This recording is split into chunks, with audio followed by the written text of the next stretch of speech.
Okay, so here I am putting in some water in the silage. Well, not silage yet, but in the mixing wagon.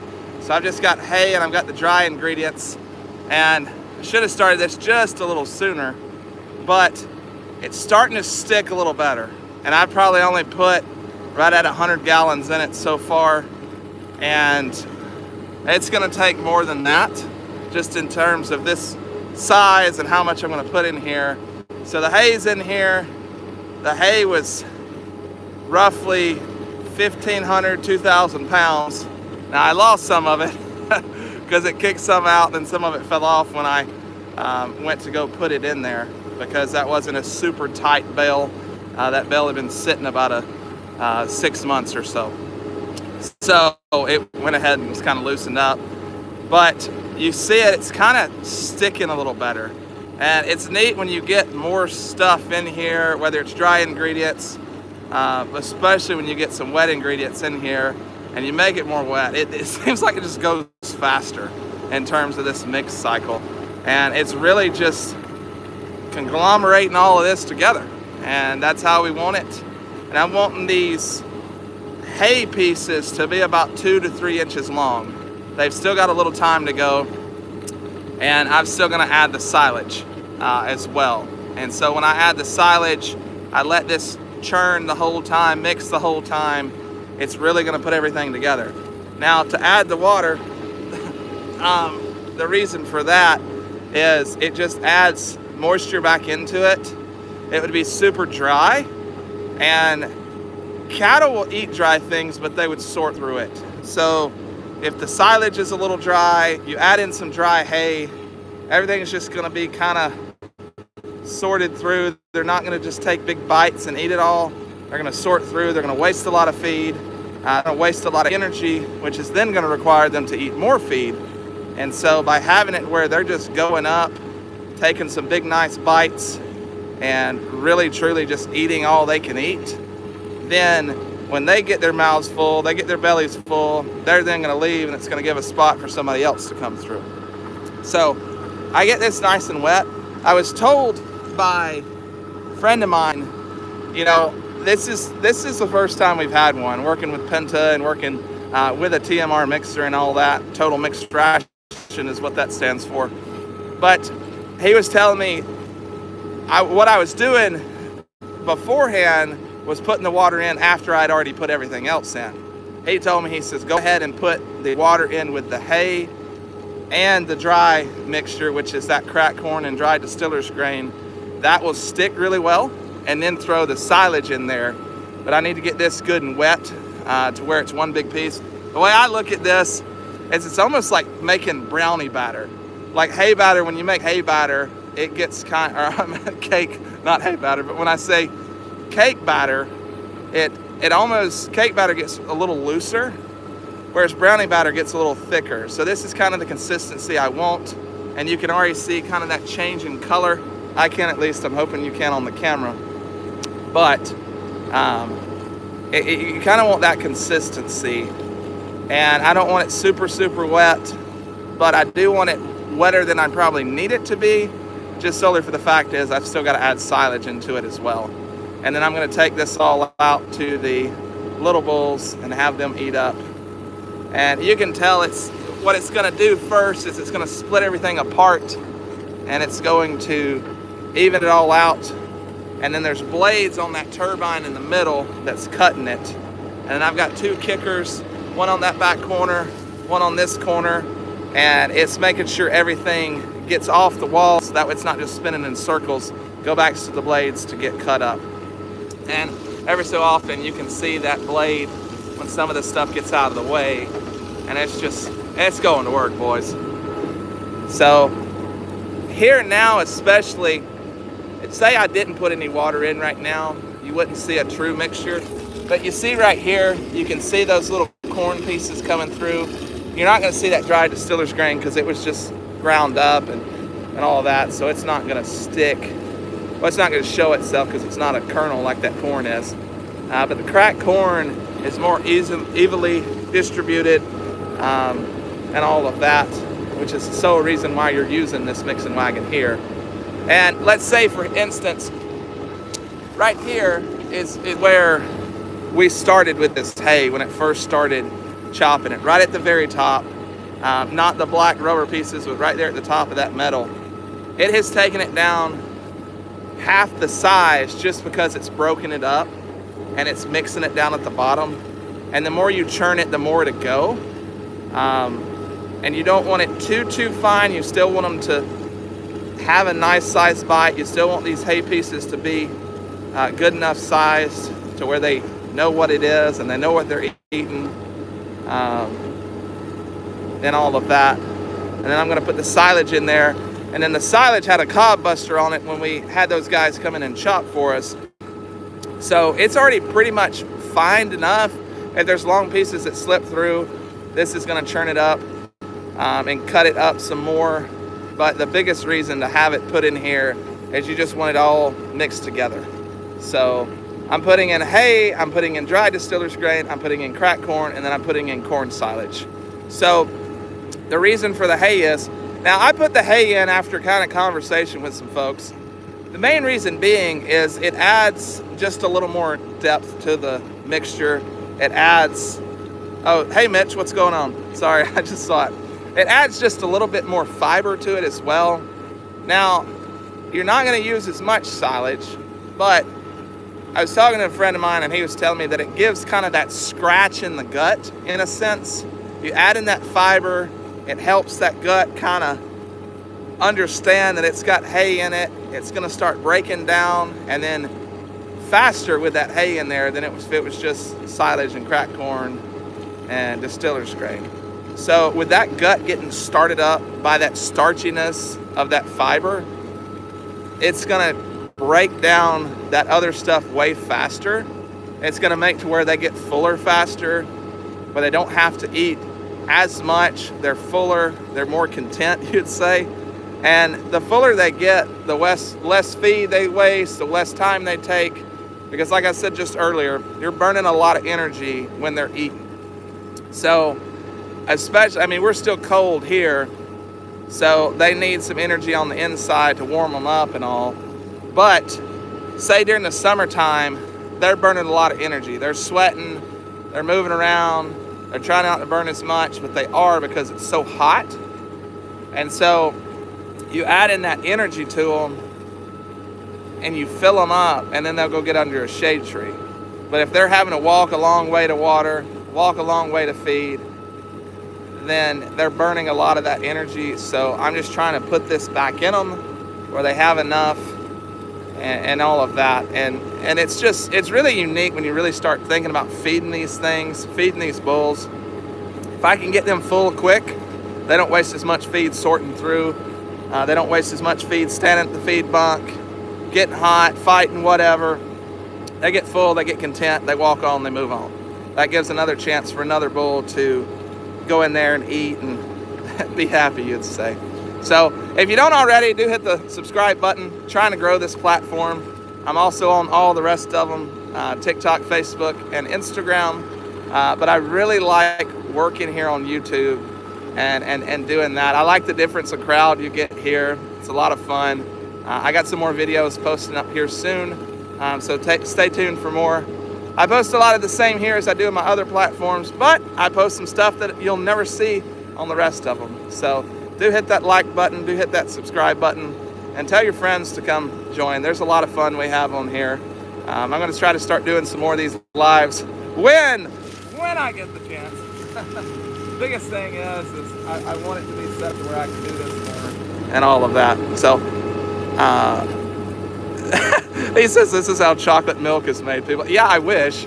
I don't think so. And also to say it straight, chocolate milk does not come from brown cows. So if you're just hopping on, I'm gonna let this get a little wetter than probably usual because I still have to add the silage back in there. It's getting pretty good and moist. And to answer the question, adding the water back into the silage and into the mixture just helps everything stick. It's your binder. It makes it to where this hay is not drying everything else out because it was so dry. It's making it to where they're going to take a big nice bite. Also too, one thing it does is it adds that smell. Oh my gosh. Like, especially on the silage. Like, we just opened another bag up over there. But it's crazy because when you add water back to that silage, that smell just, it enriches it, and it smells like it did the day we chopped it. And they could smell it from 2 miles down the road. They know I'm coming. Well, they can also hear this puppy coming down the road too. But yeah, so we're gonna keep getting this thing good and moistened, so that way it'll all come together. But as you can see, if you've been on here the whole time, I was talking earlier how at first it's gonna break this stuff down, and it takes a little bit to do that, to break the hay down. Prior to putting the hay in there, I already had the dry ingredients in there, the cracked corn and the dried distiller's grain. Now it's starting to really mix it. And you're starting to see like the getting a whole lot smaller. You're starting to see more of that cracked corn kernels come up. And if you're standing where I'm standing, then you can feel this whole thing is kind of moving. Like when you throw a lot of stuff in your mixer at home and it feels like it's fixing to take that thing apart.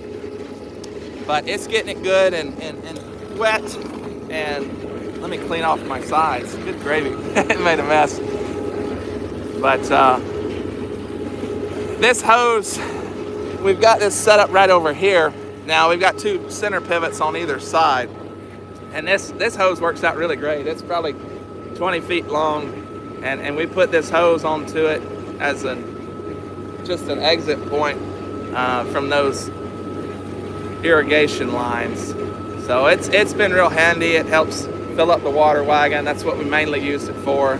And we started working with this, and I just bring it over here because the hay barn, and then that was an old barn there before my time. And then it was there for a while, and there's a planter up under that, all that jive. You folks just have random spots to your farm that it's just like, yeah, we tore it down, we beat it all up and everything. We just left it, we're gonna let nature just take over, I guess. That's kind of how that was. And then the silage over there. The only thing that we don't have here is and I might try to see if we can do that in the future, if we're gonna like continue feeding like this, which I really think and hope that we will. Putting in a grain bin closer by with some power, so that way we can have our mixes there where I can just drive up under it, fill it up here. That way I can just keep this here and I don't have to continue to drive down the road. But it is what it is. Used to feed hay and DDG mix to cattle. The mixer is satisfying. Man, this thing is so cool to watch. I took a video that I'm going to post a little later about when I put the hay bale in there. I think it's so neat watching a hay bale get absolutely destroyed, because the hay bale's 2,000 pounds or so, and it just makes it like look like it's nothing. It throws it around, it cuts it all up. And this was a full hay bale. And like I said, it started up here, and now it's right there at the top of that spindle there. So it's a lot of fun doing this. But you can see a lot of this is really starting to stick together. I usually like to watch it right in there. And once it really starts to stick, I'm like, okay, the moisture level's enough. And like I said, I want this to go a little bit past that, just because I'm fixing to add some silage into it.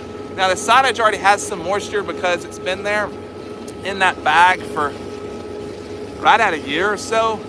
So the moisture level's good there, but it's also when you cut it open, that sun burns it up some, you get a little moisture that leaves.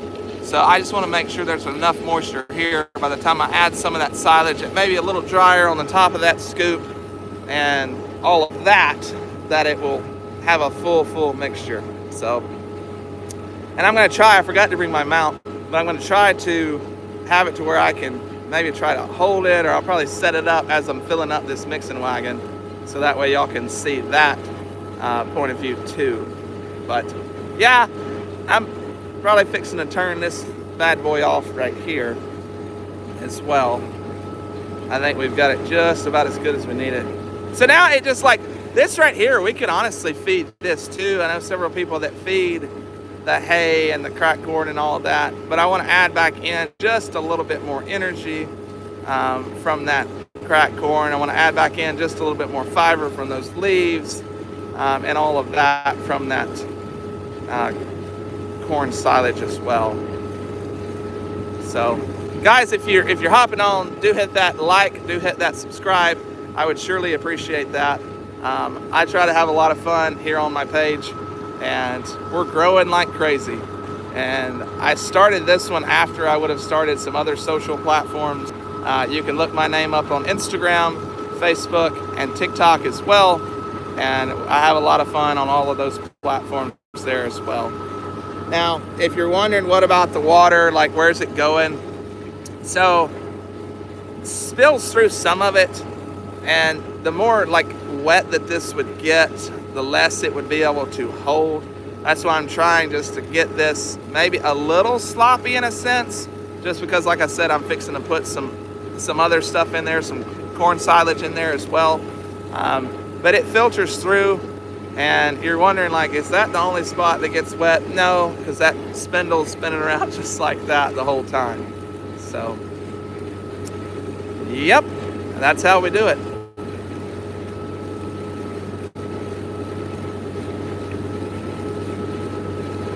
But I mean, it's kind of mesmerizing in a sense. It's like when you were a kid and you were wondering what in the world was happening in the washing machine, like, what's going on, you know, because the lid's closed and all that thing. It's just kind of like that. You're just spinning this stuff around. It's like watching an oversized blender.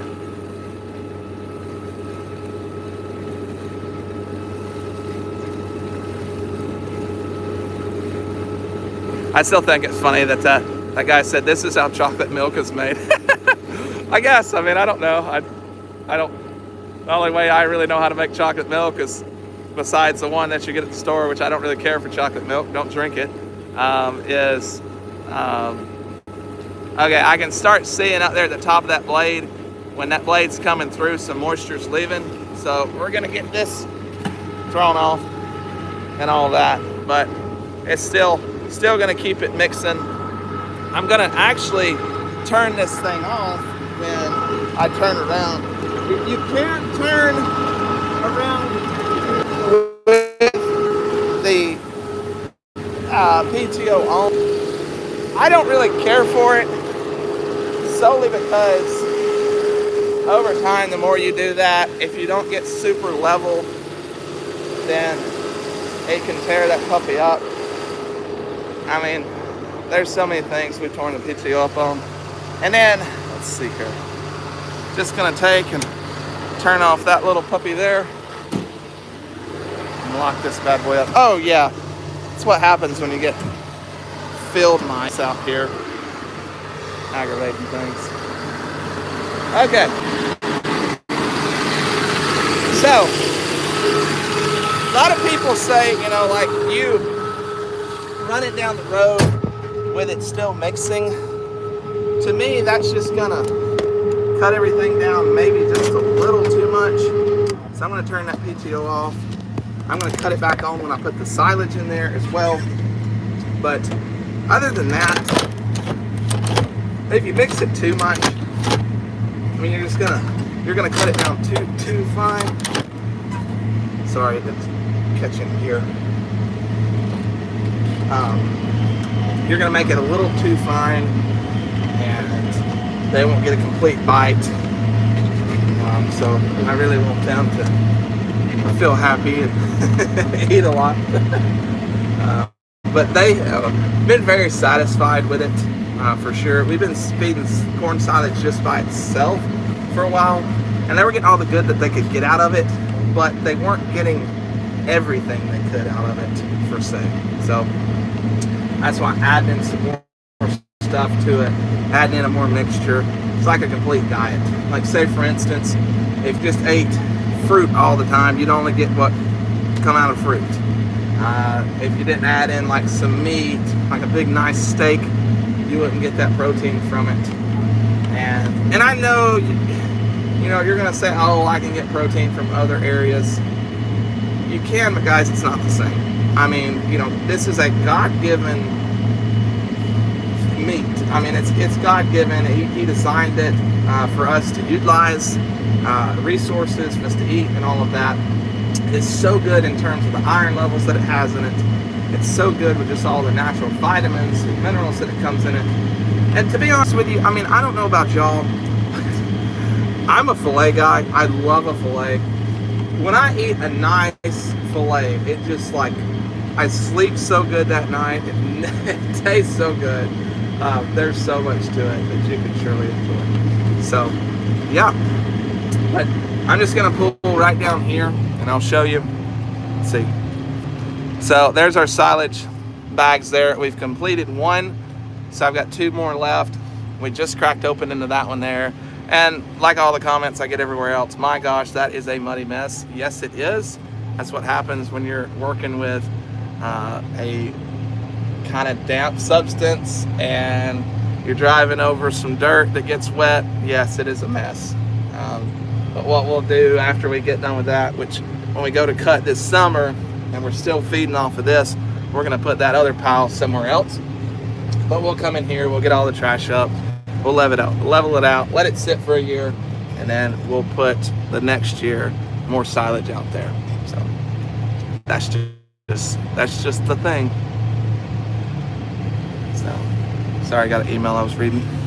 Alrighty, so I'm gonna put it in park here. I'm gonna find probably the best place to put you guys. I'm gonna rev it back up about 1900 RPM, and then we're gonna turn this bad boy on right here. So let's see here. Let me see what y'all can see. Oh, there's my finger. Okay, I'm gonna set it up right there, and I think you're all gonna be able to see that. I'm hoping the phone's not gonna fall over. Oh, yeah, there we go. Sorry, technical difficulties. Like I said, I forgot my mount today. My apologies. Oh, nice. That'll work. Okay. Well, I guess y'all can get on here and hit the comment sections and, you know, tell all about what's going on, but I'm not going to be able to speak anymore. I forgot my mic, I forgot my stand, but you can kind of fill it in for yourself. And again, blow this page up, hit like and subscribe. I'll come back in just a minute.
Alrighty, so there was kind of a look right there with that. And then let me show you kind of how it's gonna look.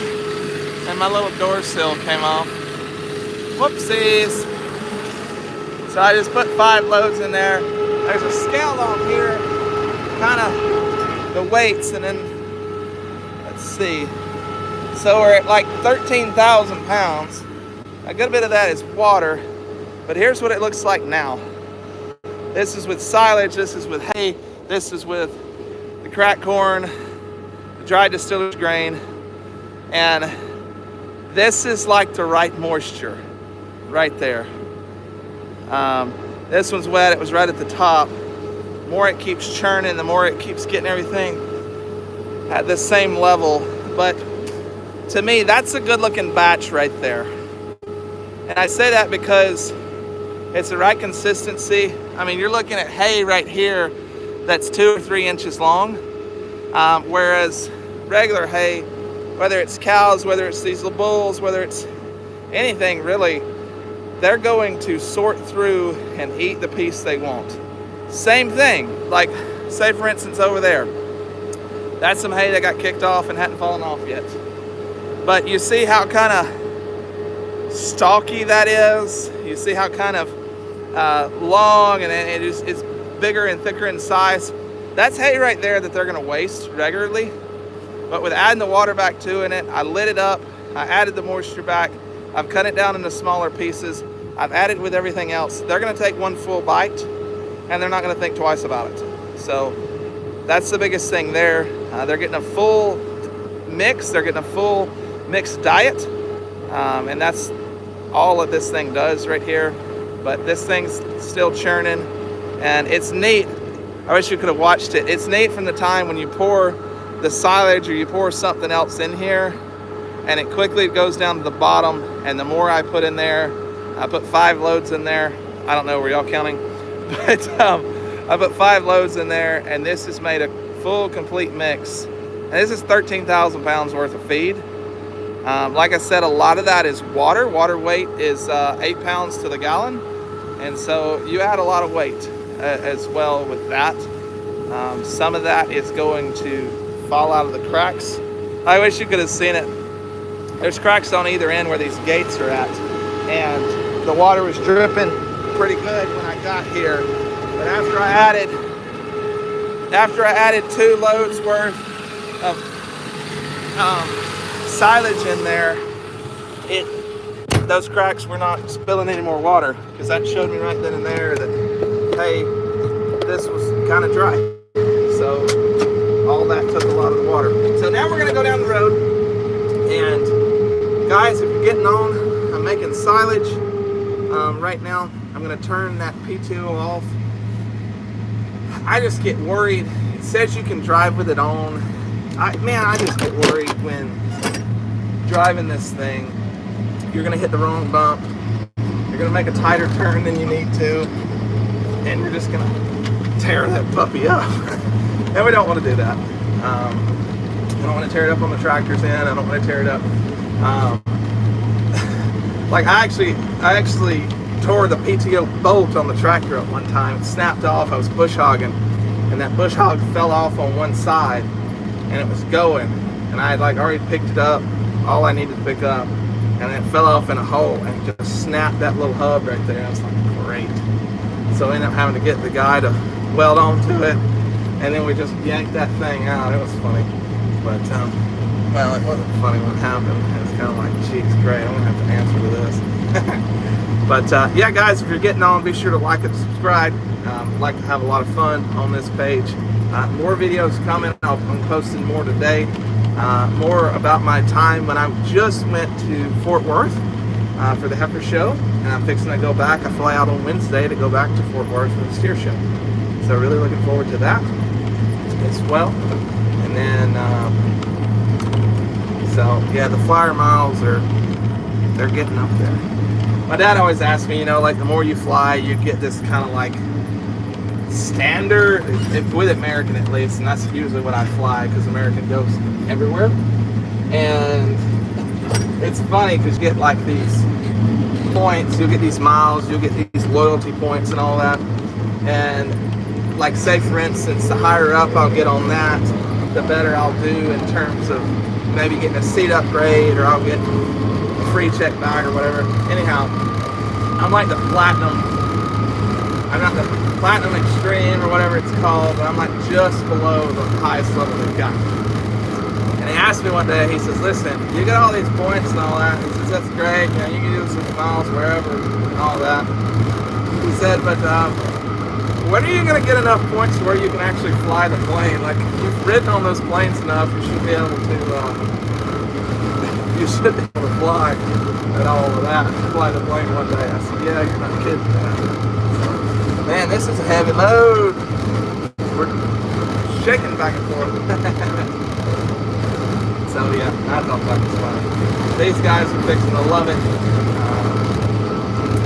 too. And I've liked feeding this, you know, since we've got this mixer and all of that. Let me put my blinker on. That car just... Okay, here's one thing I'm going to say about this, right? Now, I know some of you are, you know, maybe think differently or whatever.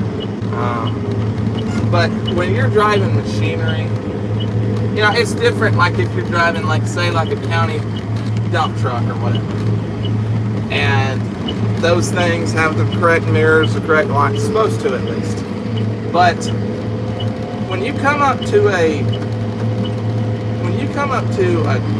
tractor, like a farm tool or whatever, a tractor, a truck on a farm, slow down, let that guy have the road. Like when you finally look where they can see you and you can see free and all of that, yes, get around them. I'll do the same thing.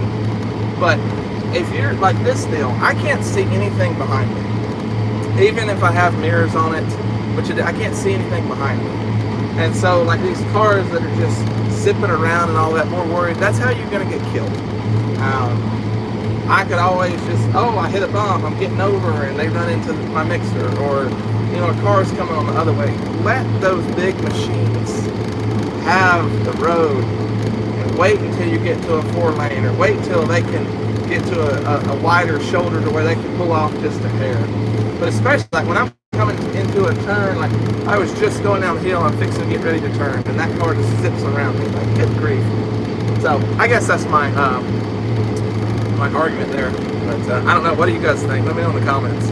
I think it's kind of absurd, and I think that's where traffic accidents happen, and that's where the farmer's at fault. And the farmer's always going to be at fault, unless you, I guess, had a dash cam on your car and you showed that you were being ignorant. But oh great, they spilled over one of these troughs. Not my big ones. We have this old citrus tub out here, and I really like feeding out of the citrus tub too, because it can hold a lot. It holds like 700 pounds worth of silage mixture and all. So it's a lot of fun to feed into that. And they get a big helping there. We did end up feeding them. So what we've been doing on this, like especially these little bulls, is we try to give them a smorgasbord worth of feed. Like they've got hay to eat on right now. They've got these silage wagons out here. I'm feeding them this mixture, and then we also feed them like 1 load of feed a day. Whereas like if we weren't feeding this, we'd be feeding 2 loads worth of feed. And so, one second, let me go open the gate, and I'll finish this.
So anyhow,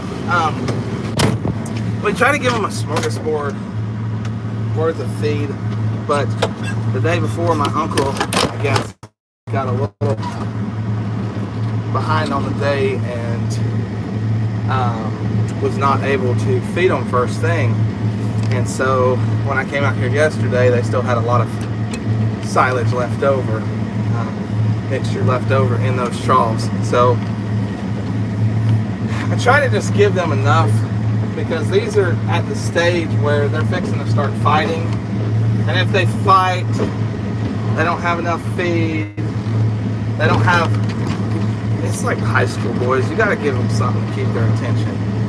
So if I feed them and I give them enough to eat, they've got their water and all that, and they're content, that's when a lot of times you can have them where they're not going to sit there and try to whip each other. But I don't know. Does anybody on here raise bulls too?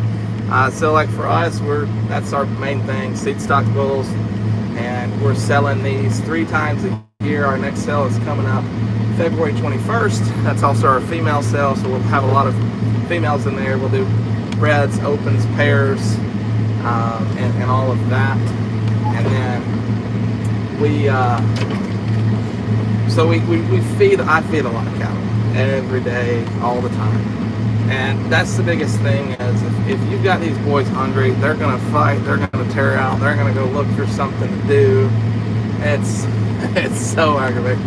That's why we try to have these on the other side of the property where cattle and heifers are nowhere around, so that way they don't try to break in. But we've had that in the past too. They'll get out, get in with some cow. It's so aggravating raising these things, but it's a lot of fun, and I think it's worth it too. I mean, just getting to be a part of it and all of that, and just getting raise these things and watching these things grow up. Like, I'm watching these things from when they're calves, most of them, like the ones we raise. But then the ones we get in from our cooperators and all that, I'm looking at these from yearlings. And it's neat looking at these things, and this is what really kind of helps me judge shows and stuff like that. I've watched these cattle grow up for so long, and it's like, okay, that one I feel like is going to do X, Y, Z. He's going to grow up this big and be this stout, be this whatever. And it's neat watching the maturity patterns on these things, and then knowing the maturity patterns of these breeds. So when I go off to help people select herd bulls, or I go off to help people select, in the show ring, if I'm judging or anything like that, it's neat going off and seeing that and saying, wow, I watched these in my house. This is how I expect this one is going to fill out. This one's going to grow out. This one's going to do whatever. So let me get this tub flipped over. Just like I said, they get bored and they start being mischievous. Oh, goodness. Thankfully, they didn't tear anything up. Oh. I'll tell you a story about that when I get back.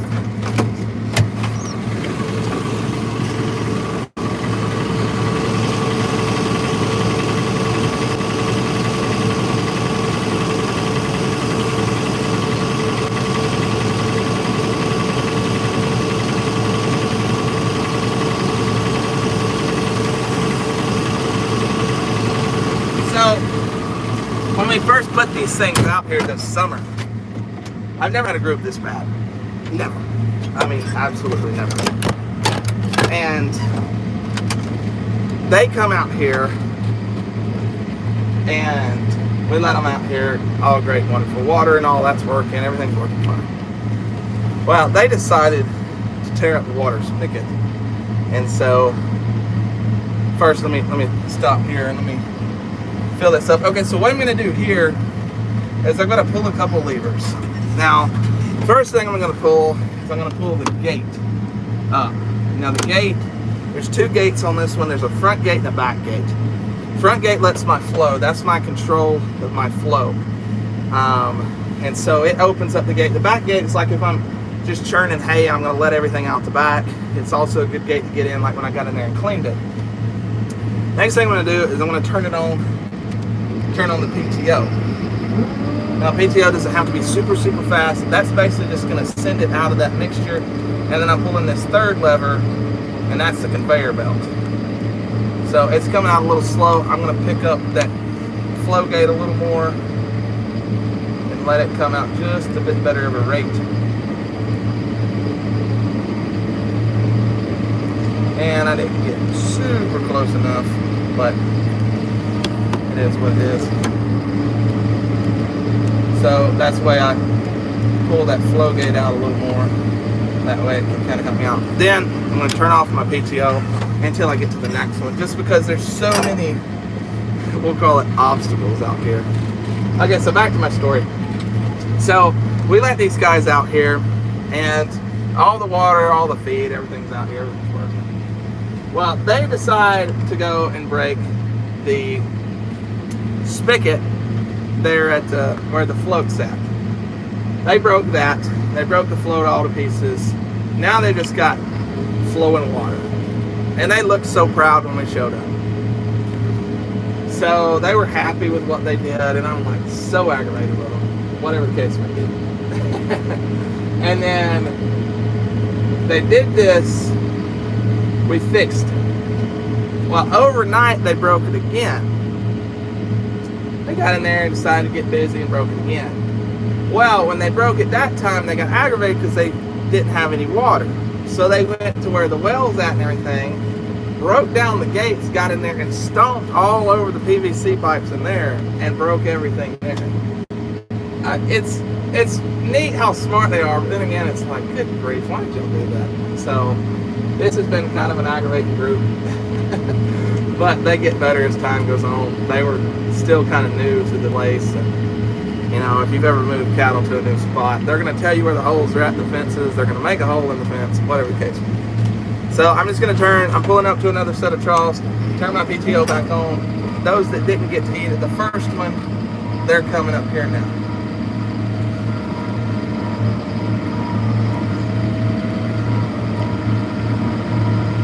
So I got a call yesterday from Adam, who is the one that got me this trough, or I mean, excuse me, not the trough, but the mixer. And he's actually bringing me a rubber piece to put on the end of this chute, so that way I can get it in these troughs a little easier. Honestly, these mixers, you kind of got to be just right in terms of what you got with them. And since I've got different size troughs, he's going to bring it to me to where I can put it in just a little easier, get them in there a little better, and simply not waste as much feed. I just didn't have one at the time when I got this one, so he's bringing me one over. Very appreciative for that. And so all the bulls that can fit at those troughs are going to stay there, and they're going to get to munching. And now I'm going to fill up another, this one's an old water trough that's got holes in it at the bottom where it wouldn't hold any water, but it's enough to hold some silage, and they clean that puppy right up. So congrats to them, I guess. Brakes.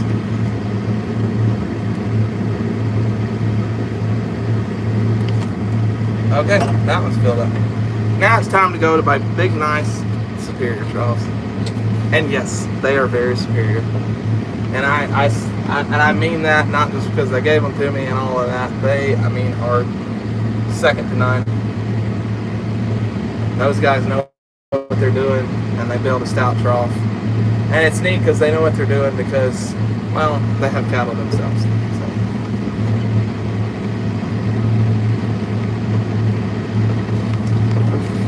Yeah, these guys are hungry. They act like they didn't have anything to eat yesterday. And I left some on the ground because I was cleaning out the rest of it. And they ate some of it. It looks like they more or less played with it. That's one thing, is don't give them more than they need. But yeah, they ate it up good enough, I guess. And I did that too, because there's bulls that are smaller and they're going to get beat up and not get anything to eat. I mean, it's just fighting at the dinner table. That's all that is. So I'm going to turn the PTO back on and get the rest of this going.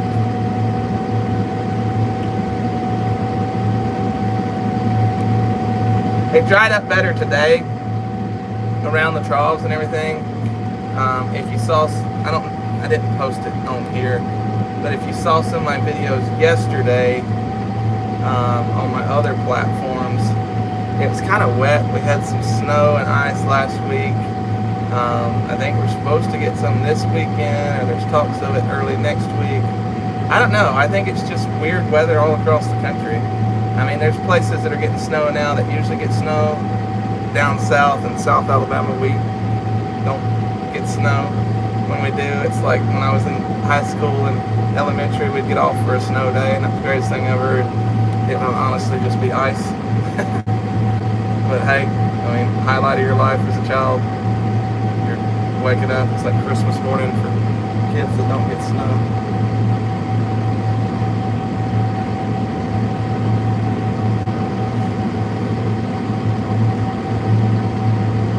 Yeah, so although it said there was like 13,000 pounds, no, that wasn't the case. A lot of that was the water that was in it.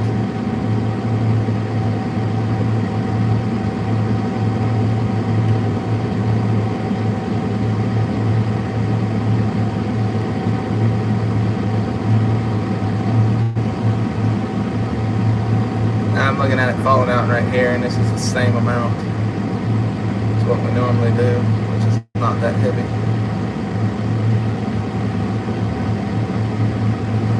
Sorry, I did y'all wrong. I should have taken it, put y'all where you can see it going out. Whoopsies, I guess. My apologies. Get y'all off. I've got just a hair left. I'm going to see. What I'm going to do is I'm going to go back through those first couple troughs that I put them at, and I'm going to see if they've ate enough up. And you're like, Will, they didn't eat that fast. Trust me. When these little boogers get hungry, it's like a baseball team after they get finished with the game. I mean, they are ready to eat.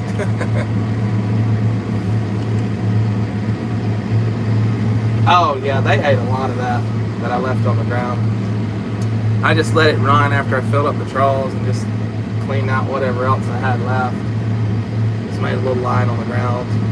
And those that couldn't make it to a trough, that was their opportunity to go up and eat some of that.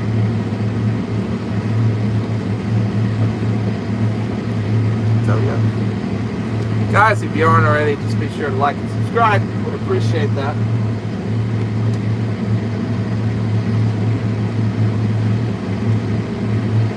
They're going to finish the rest of that's on the ground today, because it appears to me they got full. But I still got these bulls that are following me. They're like, hey, where are you going next? They didn't make it to a spot on that trough. They didn't make it to a spot on those other two. And they're like, hey, bro, where are you going? Here, you got the goods. Which I do. I got what they want to eat. And it's neat, like, just seeing the transition in some of these bulls by feeding this like this and doing the TMR mix. It's neat just seeing how much fuller they are at this age. It's kind of, in a sense, made these a little tougher too, which we want our bulls, when we sell these things, we want these things to be in their working clothes and all that, still be a little sappy ribs, still have some flesh to them. Good grief, not be super gobby fat like some places, but and that's just how we do ours.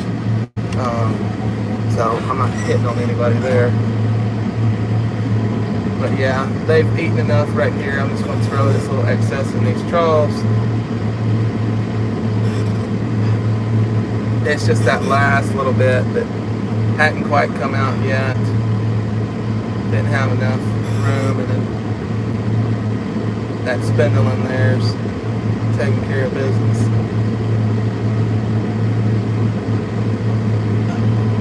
I can kind of see right here from my point of view what got stuck in there, what's kind of lingering. But yeah, these guys absolutely love it. I mean, and I like it for them too. I really like this mixture on some heifers.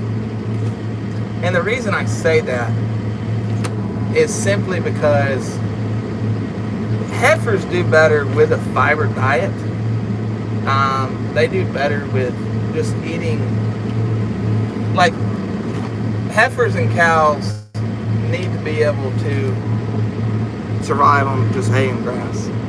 If you're having, and I understand some places you got to feed and all that, especially like if you don't have enough grass and all that, I get that. But if you're having to feed your cattle to make them perform and just live life, you've got the wrong type of cattle. That's just me being me. But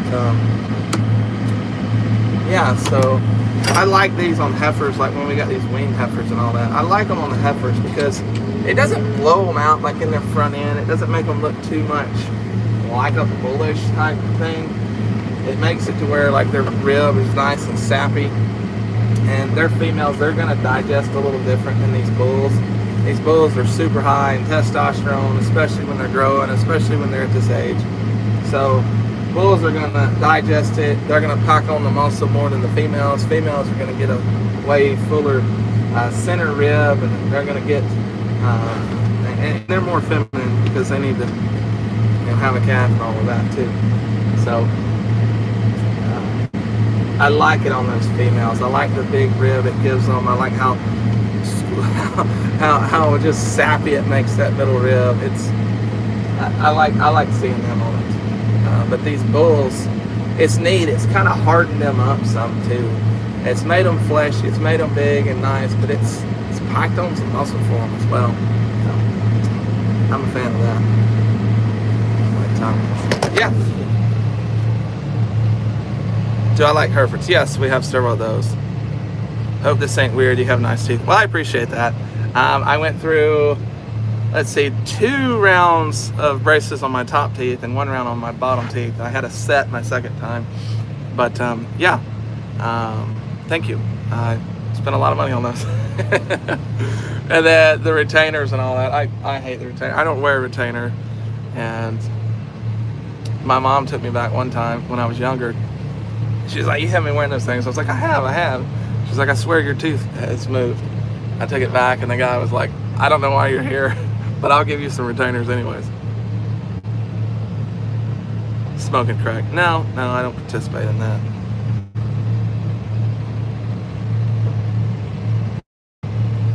So, all right, guys, well, let me hop off here. I'm getting a couple phone calls I got to return. But y'all enjoy. Thanks for hopping on. Thanks for watching. And surely appreciate it.